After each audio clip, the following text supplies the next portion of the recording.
Ladies and gentlemen, welcome back to this game number 2, best of 3 series between No Tidehunter and Navi, both playing with our newer squads. No Tidehunter in danger of losing their 9-game series streak, already lost their 10-game winning streak, and Navi, on the other hand, with their third matchup with this incredibly brand spanking new lineup, the BFFs Kuroki and Puppy reunited, and they put on a clinic in game one. Just played it super aggressive, pretty much swarmed all over No Tidehunter.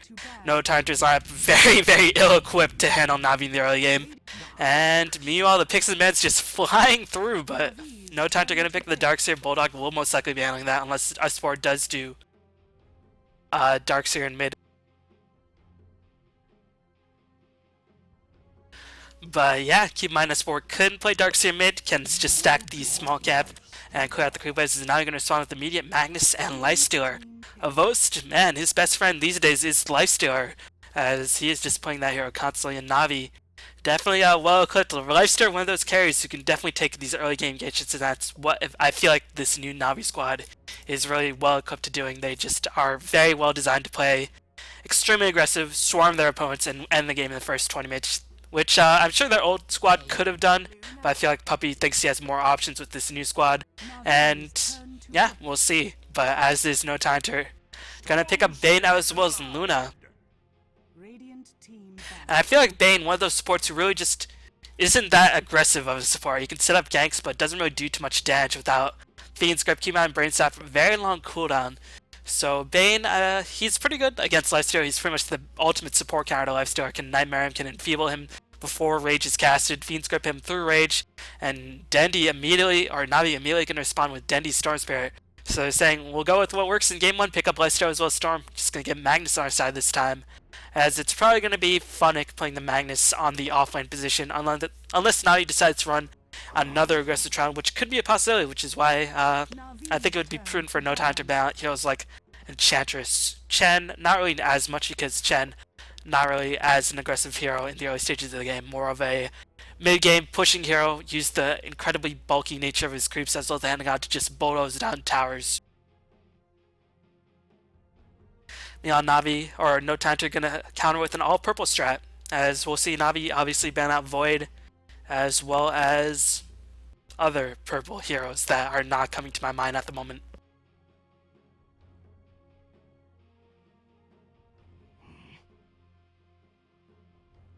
Navi gonna bat the Bounty Hunter. I guess they think S4 will in fact run the Darkseer mid. And at the moment, No Tidehunter don't really have a prototypical mid, so Darkseer could potentially go for the mid lane position. And No Tidehunter, again, I do not think they'll probably run Luna, Bane, a defensive tri lane. And if Navi contests it with a single hero, then the tri lane will have an early option to go for an aggressive push and really just apply the pressure. Keep in mind, there is a statistic online. Whoever takes the first tower, more often than not, does have the edge in terms of winning game. And No Tidehunter do have an aggressive tower pushing on it for their safe lane, as Luna definitely helps boost up the damage. But No Tidehunter get him out of jungle here and form the Enchantress, saying, we don't want you to run an aggressive tri-lane, please don't make that happen. As they're going to bat the Enchantress. And Lifestealer, he does function better in a dual lane in an aggressive tri-lane with some sort of jungle backup, because he is a hero who wants experience. He's a mid-game carry who does a lot of mid-game DPS, but he's pretty strong in all stages of the game. But he definitely thrives in mid-game before people get Ghost Scepters and Force Staffs to really just kite Lifestealer away. Although there's pretty much the best anti-kite hero in the game in the form of Storm. Once Storm gets enough mana, Lifestealer will be able to hit people, just because Storm will constantly get the overload charges as well as the vortexes, and constantly just slow down and annoy the heck out of No Tide. I think No Tide, it might just be better for them. I mean, Storm versus Darkseer, if that is the mid lane, as we're going to see No Time to pick up the hero, solidifying the tri lane. And they have yet to pick up a hero for Bulldog or S4 if they do put...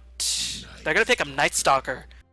And Night Stalker is really strong against Storm in the nighttime, but I think in the early stages of the laning phase, Storm should be able to have a decent time. Keep in mind, Night Stalker has a very high base armor of 5 armor, and Stormsphere really won't be able to kill the Night Stalker.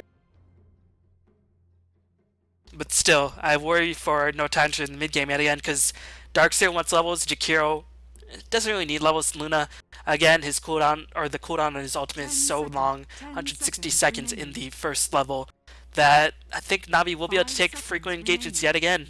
I mean, they can pretty much fight without Magnus for the most part. That's what their line's well equipped to. And meanwhile, Darkseer wants to farm, Luna wants to farm. Jakiro not very mobile. Bane doesn't really do too much damage until he hits level 6. So again, Navi's lineup I think is really good, and Kuroki has definitely made a name for himself as probably the best Rubik in the Western scene. Maybe one of the best Rubiks in the world. Again, I can't comment on that. It's no really. Well, I guess we'll find out in a couple months once Navi boot camp's in China. And Undying is going to be the last choice by Navi, so they might run an aggressive challenge, but I don't think the challenge is really suited to being that aggressive. I don't know. It does a lot of damage, but they have 2 melees. And we all know Tidehunter has 2 ranges as well as a defensive nightmare. Ice Path AoE short cooldown, so I think it might be better for Navi to run a safe lane Havost and just see how that works out. But again, Navi wants to be aggressive these days, so I guess we'll find out very, very shortly what they decide to do. Prepare for battle. But meanwhile, introduce the players and teams. S4 is going to be playing the Night Stalker. Aki is going to be playing the Jakiro. Loda is playing the Luna. EGM is playing the Bane. And Admiral Bulldog is going to be handling that Darkseer on the side. Navi Puppy is going to be playing the Undying. Havos is playing the Leicester. Dendy is playing the Storm Spirit. Kurokai is playing the Rubik. And Funik is going to be playing that Magnosaurus Magnetar Magnus. And yeah, Navi is going to run an aggressive challenge. Going to have Funik try to get a lot of levels early on, and Navi just going to put the pressure onto NTH. And again, there's a lot of safety in this challenge being pumped out by No Tidehunter, but in terms of damage, it doesn't really do that much. It does have a lot of range, but Bane isn't really the most high damaging hero in a challenge. And Luna can get a couple beans, but really, she wants level 3 before she can really start pumping out the beans. So I guess we'll find out very soon. It might just be, I'm not too sure what Navi will do. They might just send Havos back up to the top lane. Well, check out Funik's items, as he has a stout shield. Not really giving away anything at this point. Puppy has a Smoker Deceit, so I don't think it'll be an aggressive Tron, as Puppy will probably start roaming on very early. So it'll be a defensive Tron most likely, unless Navi runs dual lanes, which it might happen. You could see some dual lanes coming in very soon. No, Puppy's in fact gonna roam to the bottom lane. So interesting that Puppy picked up such an early Smoke to see. It indicates that he wants to roam, but they are on the offensive, so I imagine they want to stay in the Tron as much as possible. But I guess if that doesn't work out, they can roam and allow Leicester to pick up a lot of levels, if not that much farm. But still, Leicester is a hero who, again, wants as much levels as possible. Meanwhile, a mass force of Magnetars coming in. Bulldog easily cleans them up without any effort. And this lane, we've seen it very, very many times. For the most part, it's even. It's pretty much even, as I think Darkseer might have a slight advantage because he can constantly keep on shells up. Meanwhile, Shockwave is a cooldown, and Darkseer's escape / chasing mechanism is a much shorter cooldown. So Darkseer has a slight edge, but I don't imagine Funik will die in this lane matchup.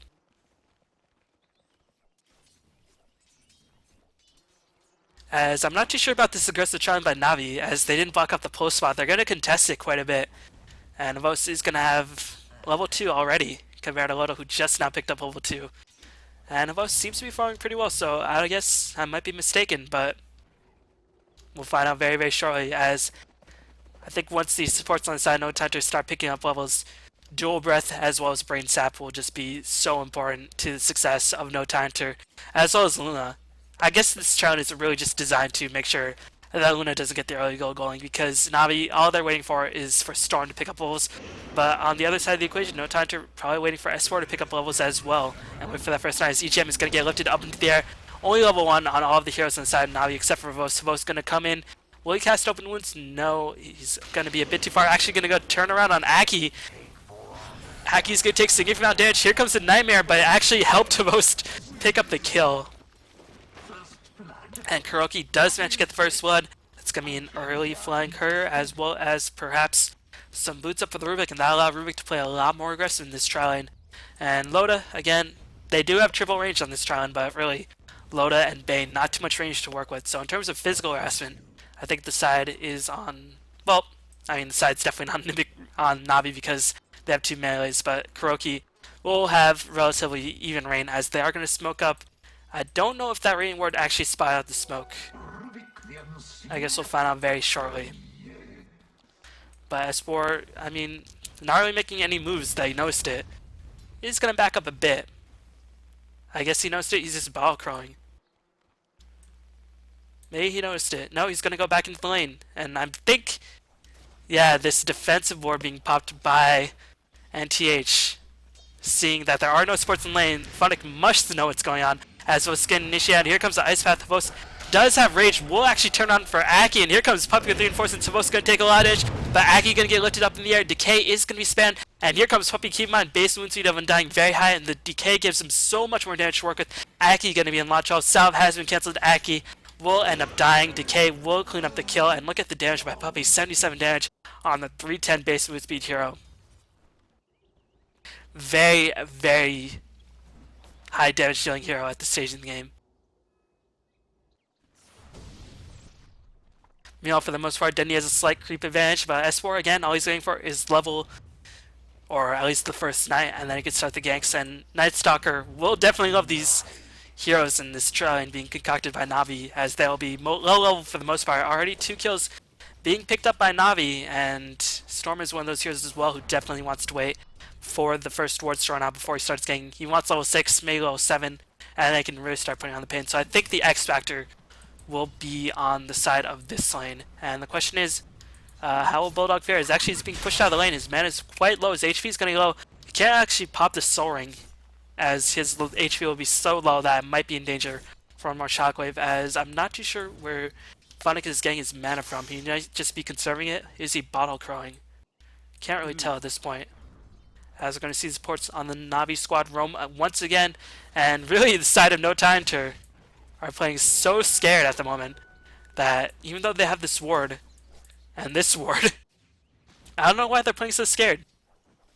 As Night Stalker does pick up a kill, as I probably should have seen that coming, seeing that No Tidehunter's supports are playing so scared, but Tombstone, as well as, well, at the very least, S4 did pick up the kill on Denny before he did die. So that is going to give experience to his supports, but it does mean S4 will pick up that solo experience. But these supports are already pretty high leveled. If you check out the hero levels, you can see Hiroki and Puppy definitely have a pretty nice go of it. And keep in mind, Night Stalker definitely wants to feed off the supports in the first night, as S4 just making his way back into the lane. And I guess they want to shut down S4 right before the first night hits. And I guess that's what they're doing. As the Vortex does come in on S4, Decay is going to use. Here comes the Telekinesis. Tombstone is not online, as they're going to block him off. Silence is going to kill him. But Kuroki, already dominating, picked up all 4 of Navi's kills thus far. And he is going to have a lot of gold going into the mid game. Already has some boots, can pick up Arcane Boots and just fuel his roam with Puppy. These BFFs, man, they are making it work out thus far. Meanwhile, Havos just playing with absolute no fear. Level 5, meanwhile Loda only level 4. And just check out the farm. I'm really interested to see the farm, but we're going to see Dendy Roman, Bulldog going to be in the Lacho. Dendy going to save his Vortex, baiting out the Surge, as Funnick not enough mana, but they are going to use the Overload Pulse. Oh no, can they pick up the kill? They will pick up the kill, and nicely done by Puppy and Kuroki to drag away the tower aggro. Will allow Funnick to escape, as he was quite low into his HP, but now with the Soul Rip and with Navi taking the tower, they should be just fine. And that means S4, if he's going to have to gank somebody, he's going to have to run top with this war, or he's going to have to try to gank the Lifestealer. But Lifestealer is not pushing, and he has Rage. So if he has a TP, Lifestealer should just easily be able to escape any situations. So the question is, where can S4 actually gank in this first night? And the answer is, I'm not too sure. Some really interesting plays by Navi, but if you just look at the grand scheme of these games, it makes a lot of sense as S4 going to pick up a haste rune. And you can see Vos, now that it is nighttime, probably going to just move to the jungle, and the rest of the Navi squad just going to group up saying, come on S4, kill us. What are we, I mean, you know what we want. Oh, here comes the RP. Bulldog going to be skewered backward, not even going to use the skewer. Easily going to pick up the kill at his Vos. Actually just going to go to the mid lane. Doesn't have a TP or anything, so he might have to be a bit careful. But he does have 2 points of range as well as 2 points of feast. And Night Stalker does rely on his magic damage quite heavily. So if he actually just tries to duke it out against Lifestealer mano e mano, he will end up losing in a raw physical DPS war. So Night Stalker really does not want to dive the Lifestealer as S4 trying to make something happen, but just the move by Navi really impressive in this game. as you can sort of understand where No Tide's coming from. They want to get levels up on Bane, get the levels up on Loda, farm up Loda. But it's just really not working out when they have a Night Stalker in their lineup, as they can't really be that aggressive, as Darkseer is going to teleport, and here comes Dendi. S4 is going to be chained, Puppey is silenced, but here comes the telekinesis. Croaky should be able to pick up yet another kill. Unstoppable streak on Croaky. 7.5 minutes in the game. Bulldog going to be slowed down. Here comes the Ice Path. It does manage to catch up 2 heroes, but the Tombstone is dropped. Level is the Tombstone. Puppey already level 6, level 3 Tombstone, as the zombies will not spawn Aki. It's just going to continuously slow down and harass Bulldog. The zombies will get killed, but Puppey just going to dive past the tower. Going to cast a decay, saying, "Come kill me, please." As Ice Path was stolen by Croaky, he's already level 6. Gonna lift up Aki. Shockwave gonna come in as Dendi helps pick up a kill. No, Puppey picks up a double kill. Smoker Seat being used as well just to escape the wrath of S4, trying to get in good position to teleport away. The tower did spy out Funnick, as Funnick will probably end up sacrificing his life.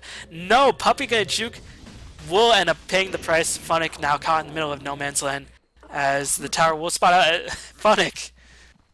And Funnick will die. And that is definitely what S4 needs, but the question is, how much will that matter? At the very least, Loda's farming up. Havos is farming up as well, as we'll check out the farm. It's actually Havos is beating Loda, despite Havos taking some time to just wander over to this item shop, wander to mid, transitioning from lanes. Meanwhile, Loda is parking his ass on that bottom lane, but still, I guess the threat of those dual roaming sports really put the fear in his heart.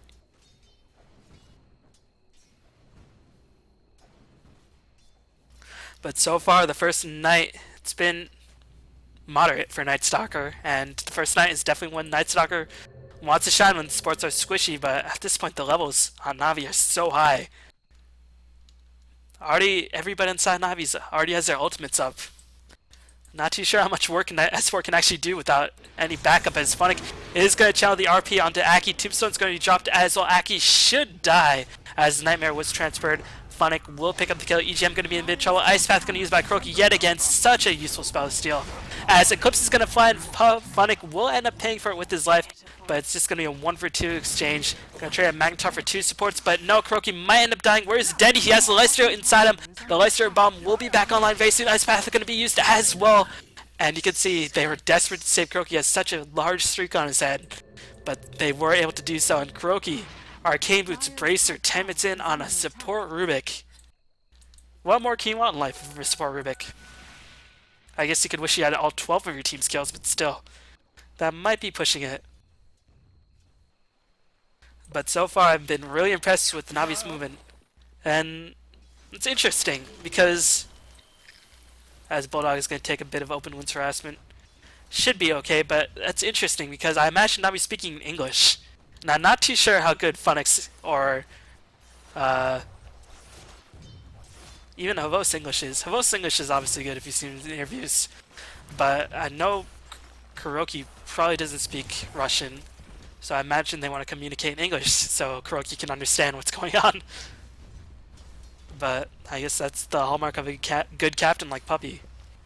Make sure that the team gets messages no matter what. I'd be interested to see what language they communicate in. I gotta think it's English, but again, I don't know how much English Funnick actually speaks. I think Funnick's Ukrainian, so he might have some English preparation. I don't know, this is all idle speculation during some downtime. But as it is so far, Navi, their communication's been top-notch. As you can see, 4K gold advantage, 2K experience advantage, 4K gold advantage at this point in the game. Very impressive considering no towers have been cleared, and actually you can see they are in a slight farm deficit, as No Tidehunter are going to try to swap it out, trying to pick up a tower.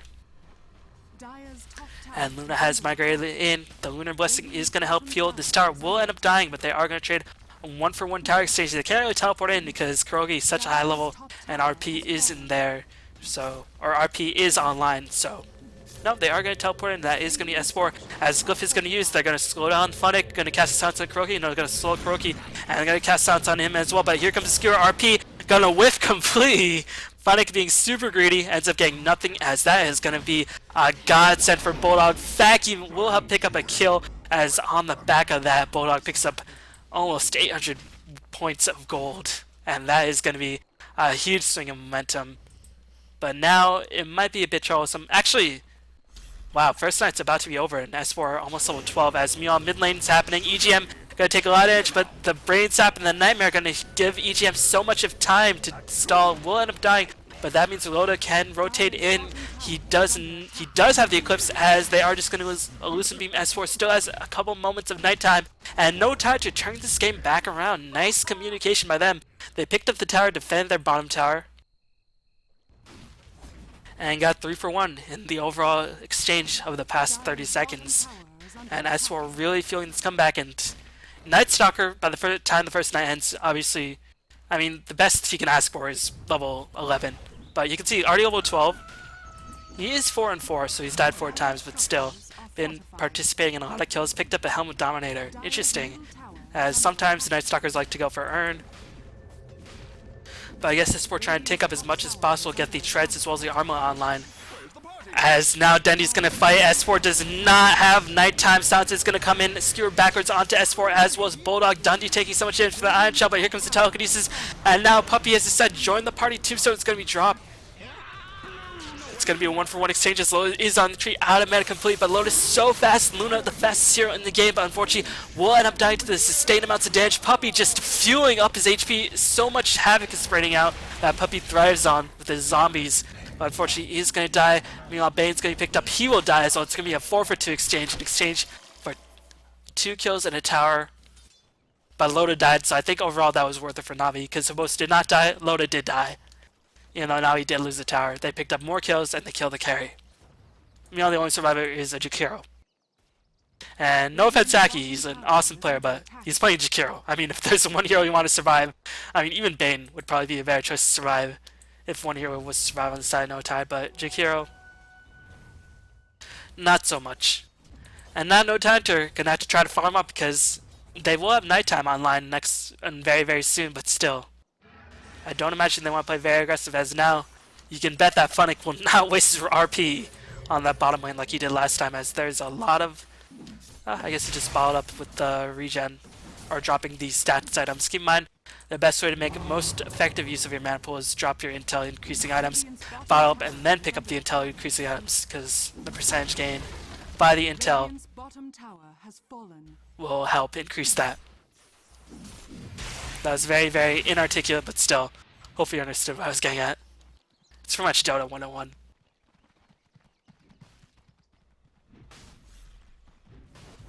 But this is the point of the game where Dirge and Storm are some of the most powerful heroes in the game, but...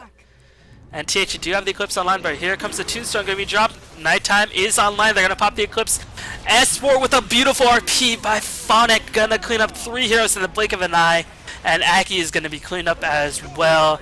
I think they underestimated the damage potential, as it's going to be a massacre. What more can you say? It's a massacre in favor of Navi. It's going to be a complete team wipe. And No Tide had a ward, but I don't think they had Navi had a ward, as they spot the movement, and Navi just grouped up, popped the Tombstone, and Funnick got one of the best RPs of his life. Like, this ward doesn't see Navi. I guess they didn't expect Navi's whole team to be there, as that is the only explanation. As Denny gonna drop all of his items, and then pick them up. Denny, always a very eccentric fellow. As Phonic just gonna charge on out of there with 12 in range. Loaded trying to keep the pursuit, does not have Eclipse, so I don't know what the point of this pursuit is. As Tombstone going to be dropped yet again. Shockwave. Zombies. Loda. Oh, the mechanism coming in from Bulldog will help prolong the life, and Puppey is going to get gripped, but unfortunately Kuroki's there to back up his buddy. Will help save the life of Puppey, turn the stake around. Nighttime has been used by the side of S4, as he is going to try to pick up a kill, but Storm is in the middle of everything. Havost right-clicking down so much, as it's going to be a 3-for-0. It might very well be a 4-for-0. It will be a 4-for-0. Denny's going to keep up the pursuit, as Open Wounds is it online. He's going to one up, and they are not going to die for S4, but still 4-for-0. The last team fight was a 5-for-0. 9 consecutive kills picked up for 0 return by side Navi. And Eclipse and Nighttime will be down by the next engagement. It is not looking good for NTH. And now they have a mech up. They just finished it on the support Undying. As these supports on the side of Navi are so rich. Checking out the gold graph, it's going to probably cap at around 12k experience and gold advantage for the side of the Dire. Funnick is gonna have his dagger up. Kuroki already has a dagger up himself, as well as a gem. It's gonna mean No Tide will have very little map control. And this ward didn't help him in the last huge engagement where they got wiped. Won't help him now when it's going to be gone from the picture completely. And already Navi placing some very aggressive boards trying to spot the movement. And I can see No Tidehunter playing so passively there, so scared.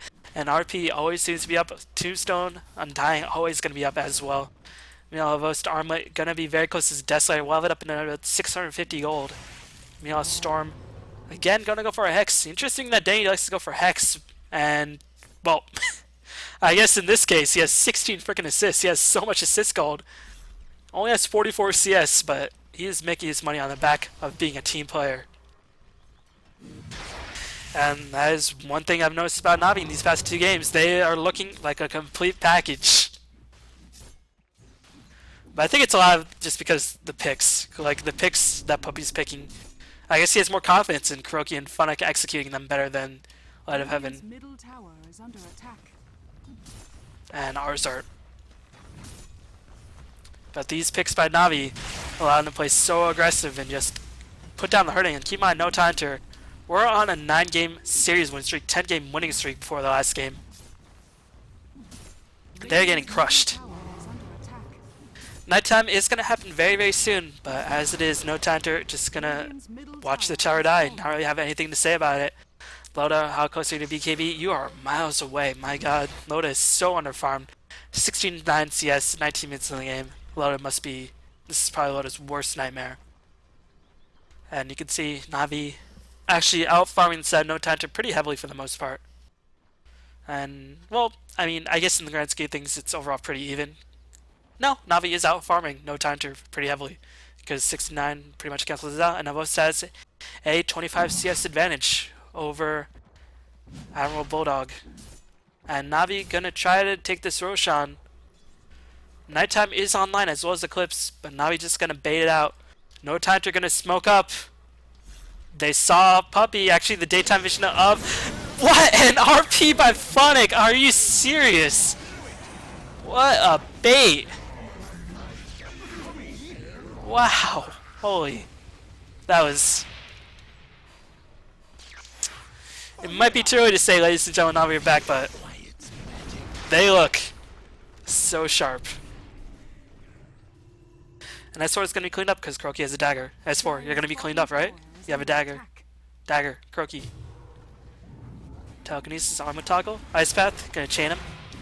S4 is going to clean up another... I think the last 3 engagements have been 14-0 in favor of Navi. I think I am correct in that assumption.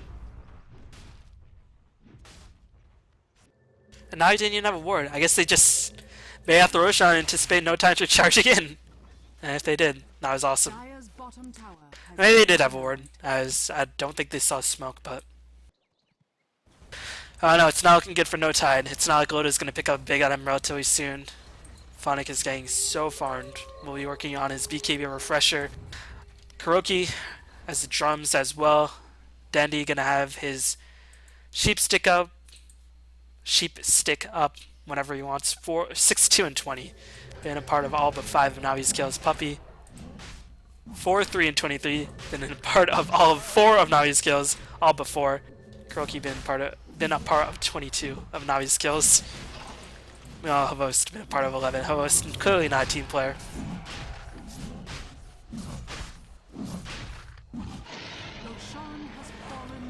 Oh my god, the Goldcraft. It's gonna be around 20k deficit. The only good thing is that the second night just happened and RDS is being picked off. And that means 50 seconds of the second night will be wasted. And Navi can push in. They have RP up. What spell does Kuroki have? He has Void. Pretty good spell. Low cooldown. A lot of damage. Very, very nice slow. For a relatively low mana cost. Especially for frickin' Rubik that has Arcane Boots, Wand, Drums, and Dagger. And has a lot of Arcane Boots fueling him. And most is just going to charge in, has Aegis as well as Desolator, going to do immense amounts of damage to the tower. Meanwhile, is just like, screw this, I need to get some sort of item, and I can't get items if I'm trying to defend. I'll probably just die. But the last I think it's been 15 straight kills for Navi. I gotta check out the combat log, or the goal graph after this next team fight. But there's gonna be Nightmare in place. Vacuum gonna suck everybody in. Puppey gonna pop the Flesh Golem, gonna turn around, pop the Tombstone. Decay is gonna use. Loda does pick up a kill on Magnetar, so no RP is in the equation, but EGM's gonna get turned around. Loda is being picked up into the air as well, gonna try to turn around, do as much damage as he can, but Dandy gonna zip in. And Funnick, I'm disappointed. GG's called, but still, Funnick, you gave up. It could have been 20 straight kills for Navi. Instead, it's just gonna be something like 18 straight kills for Navi. As that was a stomp against one of the West's most highly regarded teams. Keep in mind, it might be still early to call the verdict on No Tidehunter, but again, going to this match, they won 9 straight series, 10 straight matches, or 10 straight games. And they actually beat the old Navi squad in the MS Cup pretty convincingly. But again, I feel like Puppey can just I think Puppey feels he can pick much more aggressive heroes. And Navi, I mean, let's just look at the overall scores. I think that's going to tell a tale. Oh man, Funnick, why you feed, bro? But everybody on the side of Navi has been participating in at least 15 kills. And Dandy's been a part of 31 kills. Croaky's been a part of 25 kills. Funnick's been a part of 22. Puppey's been a part of 31 himself. This is just optimal teamwork, guys. Raid gonna win because Bulldog didn't leave, but still, Navi gonna take that series convincingly 2-0. And if this is the type of Navi that we're gonna see in the future, I for one, even though again I have to mention Arzar and Light of Heaven were by far my favorite players on the side of Navi. If this is a new Navi that can help contend or help the West contend with the Chinese, then I for one am all for it. But yeah, thanks for watching, and I will see you next time. What a game.